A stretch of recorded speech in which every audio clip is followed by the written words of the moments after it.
Practice Tests for IELTS. Copyright HarperCollins Publishers 2013. Test 1. Listening. You will hear a number of different recordings and you will have to answer questions on what you hear. There will be time for you to read the instructions and questions, and you will have a chance to check your work. All the recordings will be played once only. The test is in 4 sections. At the end of the test, you will be given 10 minutes to transfer your answers to an answer sheet. Now turn to Section 1. Section 1. You will hear a telephone conversation between an operator and a caller. The caller is reporting a stolen mobile phone. First, you have some time to look at questions 1 to 5.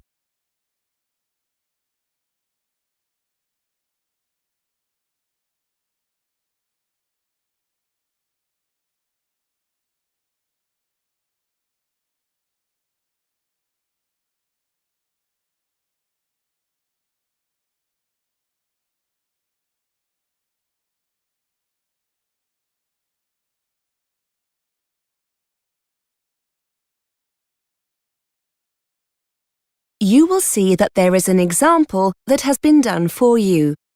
On this occasion only, the conversation relating to this will be played first. Good morning, Z Mobile Services. This is Tess speaking. How can I help? I want to report a stolen mobile phone. Could you confirm your postcode, please, sir? It's CN2 1EB. The caller's postcode is CN2 1EB, so CN2 1EB has been written in the space. Now we shall begin. You should answer the questions as you listen, because you will not hear the recording a second time. Listen carefully and answer questions 1 to 5. Good morning, Z Mobile Services. This is Tess speaking. How can I help? I want to report a stolen mobile phone. Could you confirm your postcode, please, sir? It's CN2 1EB. Thanks. And your house number? 34. OK. Can you give me the telephone number of the phone that was stolen? Yeah, it's... Wait a minute. It's 07890 07890 623 623 570. 570. OK. So it's 07890 623 570. Yeah, that's right. Can you just confirm your name? Yeah, it's Thomas Green. Is that Thomas spelt Thomas? No, there's no H. It's just Thomas. Thomas. OK. So you said your phone was stolen. That's right. I reported it to the police this morning. That's good. I'll need to take down your crime reference number. I've got it here. It's CZ CZ dash 17624 17624 dash 5. 5. Thank you. Let me run through that again. CZ dash 17624 dash 5. That's it. Just a few more details. Can I have your IMEI number? Oh, what's that? It's the International Mobile Equipment Identity Number. It's Sorry, I don't have it. Not to worry. We'll deal with that in a moment. I just need to have the date and time your mobile was stolen. That's easy. Between 1 and 2 o'clock yesterday. That's 1 to 2 p.m. on the 16th of August. Thank you. Before you hear the rest of the conversation, you have some time to look at questions 6 to 10.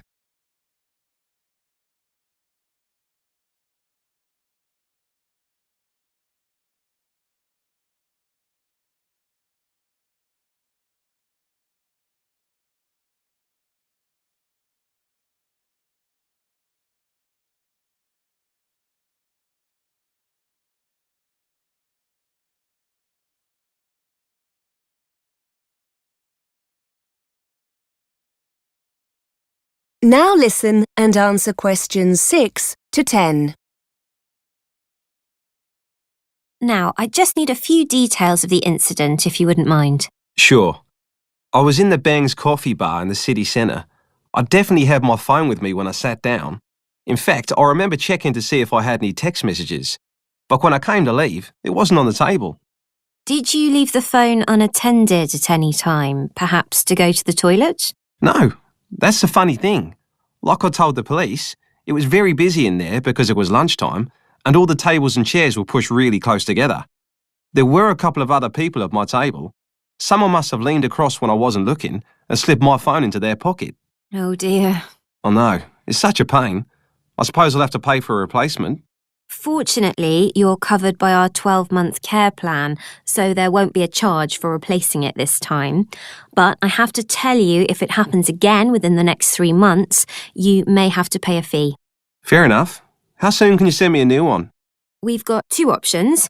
You can get it sent by courier for next-day delivery for a small fee, or we can send it in the standard post free of charge. You should allow about 5 days for it to arrive. That's a bit difficult. I'm going back to Australia the day after tomorrow to see my parents for a month. Any chance you could send it to their address? No, I'm sorry. We can only send replacements to UK addresses. In that case, I'd better have next day delivery then. OK, so just to confirm the delivery address, is it 34 Solent Gardens? That's it. The final thing we need to do is to put a block on your phone. You mean to stop the thief from using it? I was wondering about that. What I need to do is put your IMEI number into the central register, which will essentially prevent anyone else from making calls from your phone. Now, the IMEI number is a 15-digit number that you can see underneath the phone's battery. Do you have a record of it? No, sorry. Is there any other way to find the number? Yes.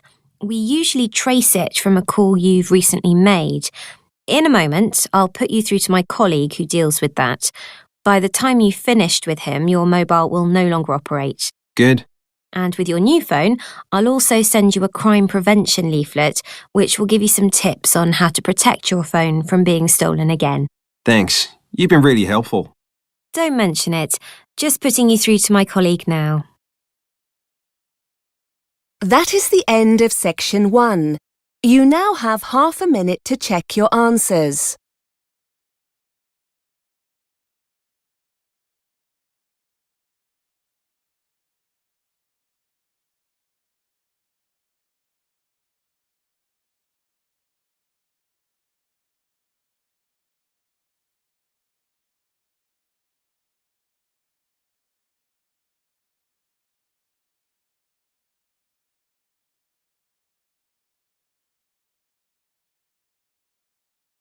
Now turn to section 2.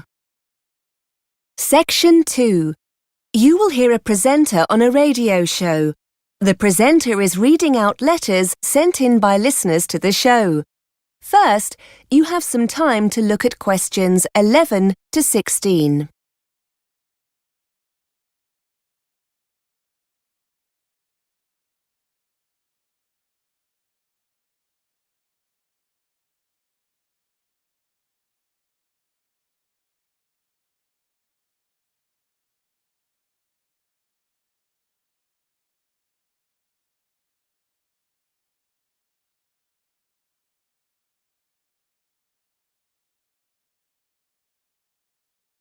Now listen and answer questions 11 to 16.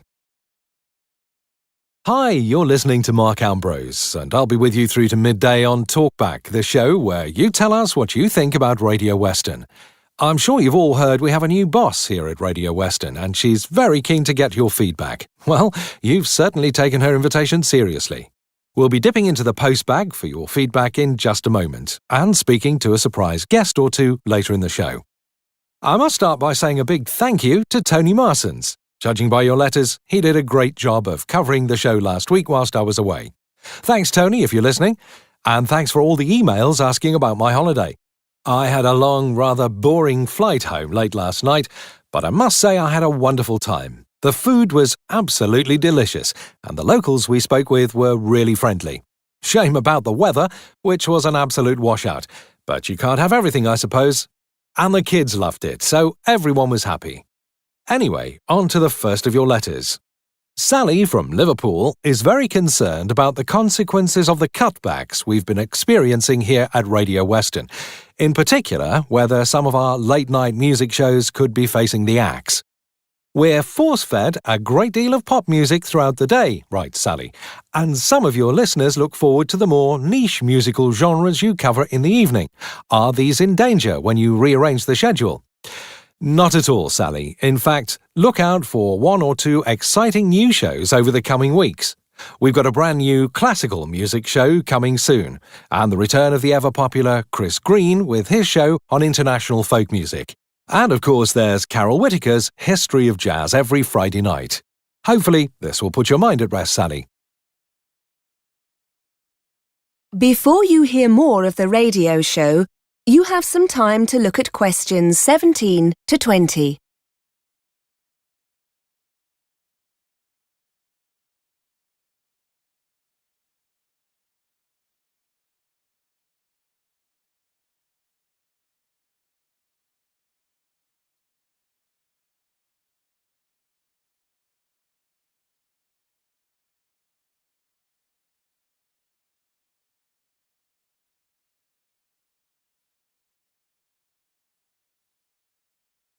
Now listen and answer questions 17 to 20. John from Leicester writes in to point out that many of our guests on Talkback and other shows seem to run out of time before they have the chance to finish the interview. It happens again and again, writes John.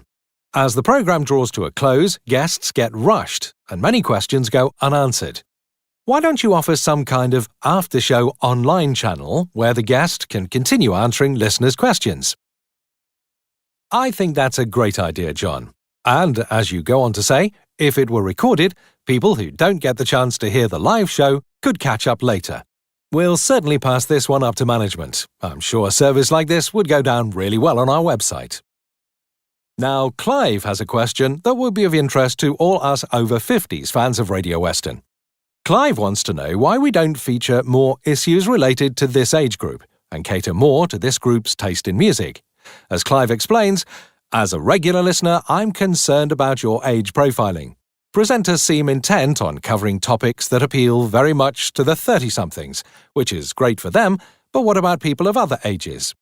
Clive would like to see music shows aimed at the older generation and more on problems facing the over 50s in our consumer affairs shows. Well, Clive, we'd certainly hate to think you're feeling excluded from our schedule. What about other listeners? Do you think we're getting it about right, or is there room for improvement? That is the end of section 2. You now have half a minute to check your answers.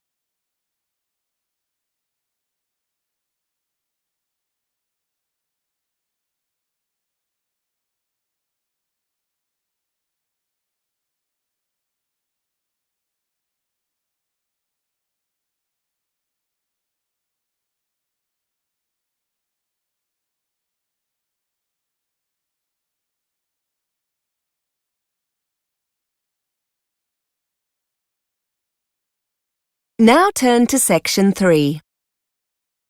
Section 3. You will hear 2 university students discussing how they should prepare for a presentation they are to give. First, you have some time to look at questions 21 to 25.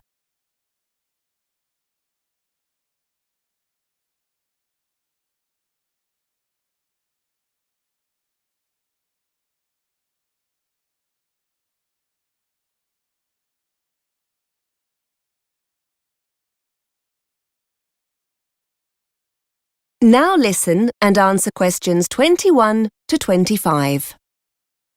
Hi, Kelly. How are you? Fine, thanks. Do you still have time to talk about our presentation? Yeah, for sure. We need to get going on this, don't we? Well, it's next Wednesday, so yes. Thought it was Thursday. No, that's the other group. We're doing ours the day before.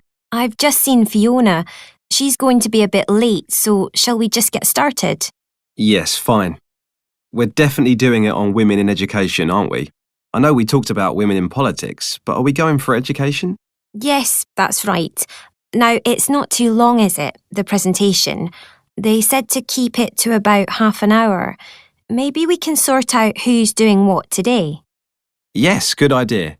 One thing we do need to sort out is a projector and laptop. We're going to use PowerPoint or something like that for the tool, can't we?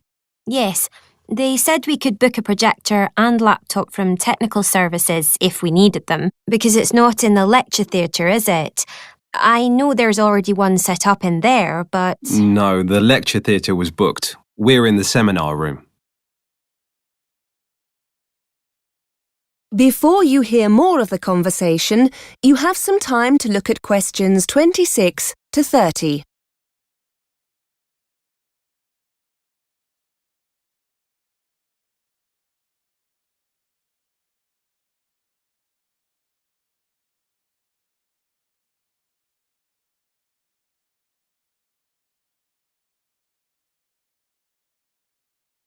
Now listen and answer questions 26 to 30.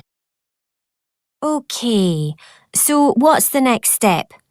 We need to work out who's doing what, don't we? Well, we all know the subject, seeing as our last essay was on this topic. Yes, but we can't just stand up and ramble on. It'll need to be structured. I've got an idea. Fiona's essay was brilliant, wasn't it? Why don't we base the talk on that? We can always add bits here and there if we think it needs padding out anywhere. That's a good idea. Shall we ask her to get a copy of it for both of us? Yes, I'm sure she won't mind. We can always let everyone know at the start of the presentation that it's Fiona's work. But we don't want to just read it out. That'll be really boring. It's probably best to make notes from it so that we can improvise a bit on the day. Why don't we break the essay down into sections and the three of us can each take on one section? We can all make notes on our own part and add to it where we think it needs it. That way we can try to make it our own. Yes, I like it. So let's ask Fiona to start the talk off and bring it to a close. She can take on the introduction and conclusion. I know she divided the essay into the situation for women in the past and then compared it to how things are now. So why don't I take the bit on the past and you talk about the situation for women as it is now? OK. If we give ourselves till the weekend to work on it, we can get together on Saturday to see how it's looking. Now, what about the presentation itself? Someone will need to build that and find images. We don't just want to fill each slide with a load of text, do we? No, we don't. Before I forget, I can sort out the laptop and projector. I've got to go down to technical services to get them to have a look at my laptop. They reckon they can get it to run a bit faster. But the presentation, who's good with computers? Do you fancy having a go? I don't mind. But I'll wait until we've met up on Saturday just to make sure we've all got our notes. We'll need images, won't we? Shall we all search for our own to fit our section of the talk? Yes. And then if you and Fiona email them to me, I'll add them to the presentation. Right. That was easy, wasn't it? And look, here comes Fiona. Let's ask her about her essay. That is the end of section 3. You now have half a minute to check your answers.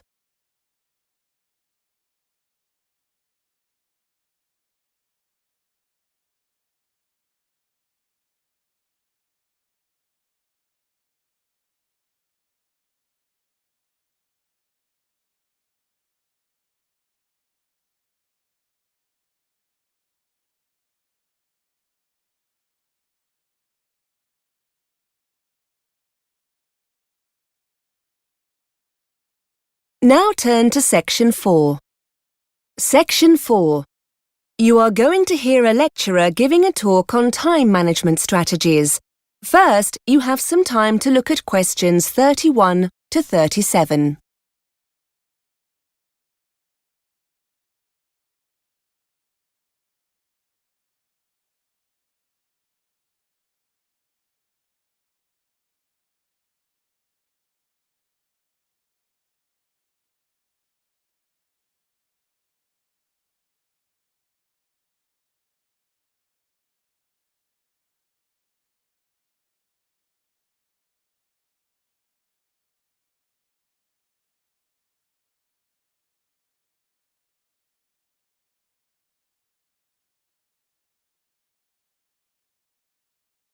Now listen and answer questions 31 to 37.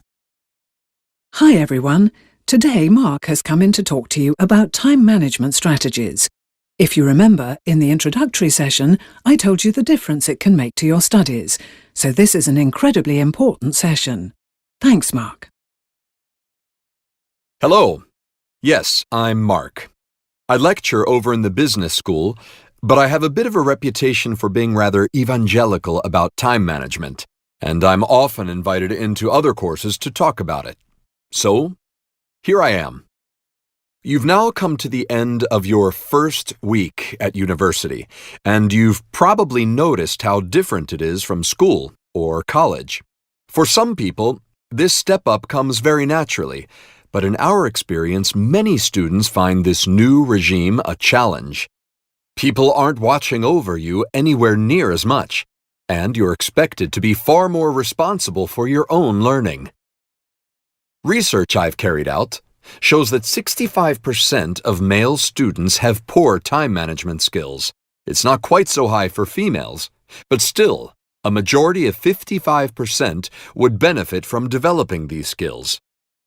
Students who don't will see their grades and general progress suffer as deadlines are missed or work gets rushed, with a decline in the quality of work as a result.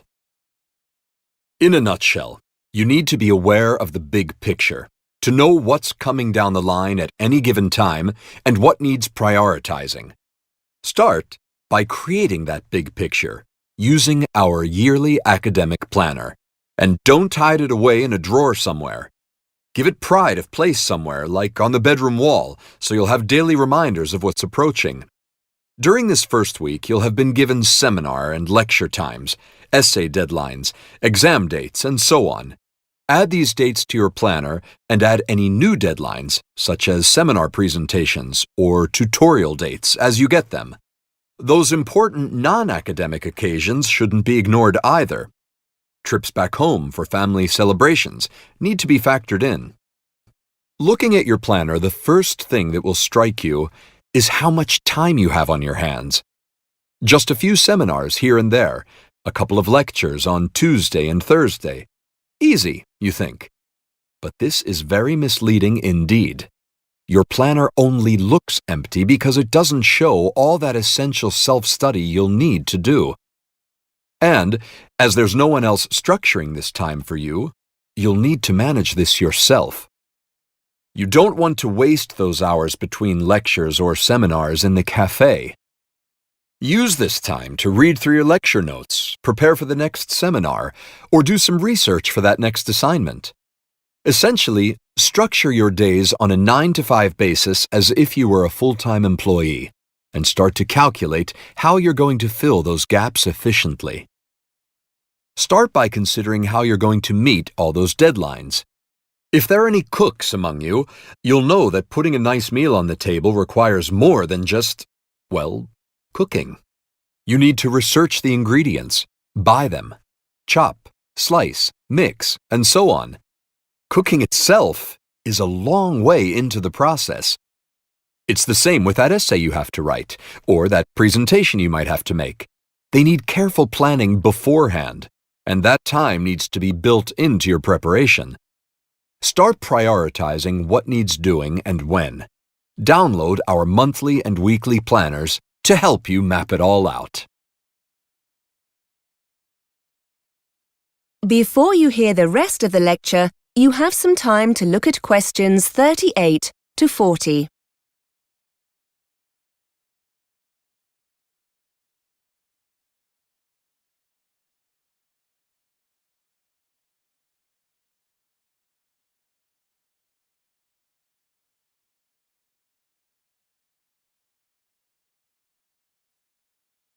Now listen and answer questions 38 to 40.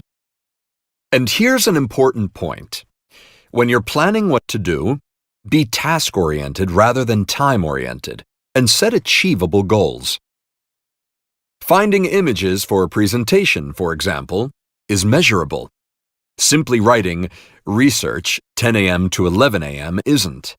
This task-oriented approach will be immensely helpful, forcing you to break your preparation down into individual, achievable steps. Try to assess when busy periods are likely to occur, such as the week leading up to an assignment deadline. Are there any evenings during the week you could put aside for extra work? And, just as importantly, make a note of any times you won't want to be working. You'll need time for you, sessions in the gym, evenings when your favorite programs are on TV. Don't forget to schedule in time for non-academic activities like going shopping or doing the laundry. It's best to have a fixed time each week for jobs like these, so they don't interfere with your academic work. Finally, decide where you're going to do your self-study. Will you be distracted by the TV, the internet, or friends if you stay in your room? Perhaps the library will be a better place. Anywhere that encourages you to prevaricate should be avoided at all costs. Starting with the big picture and then working towards individual goals will leave you feeling in control, rather than being pulled here and there, firefighting as the next deadline looms. That is the end of section 4. You now have half a minute to check your answers.